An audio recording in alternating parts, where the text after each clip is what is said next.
I was really getting turned on when this project came about to a lot of my trips into nature and hiking, the sounds I was experiencing out there and the feelings. And I wanted to think, like, how can I bring this back through a medium like music?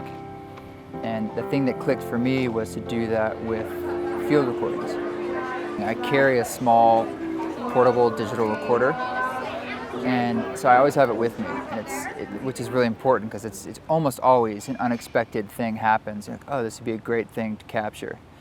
So typically I record that, I get a nice chunk of it, or as much as I can. I like that sound of the creak of the slack line. That's cool. And then when I'm building a song, I usually have a few elements that I feel like are right for that song, or I'm building something around that song. This is kind of urban, and then the same walking in the more nature, rural setting.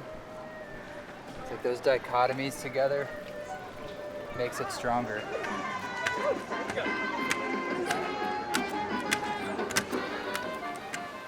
Just being around large trees and nature is very humbling, and you see yourself as an aspect of nature. Being around those sounds of nature, which is a very powerful element. Something that sounds random, say 10,000 crickets, but amidst those 10,000 crickets working independently becomes one cricket. Be that which you love.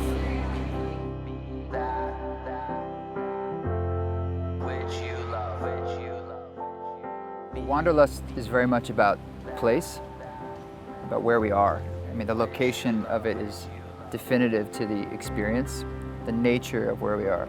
It's critical to have a sense of space.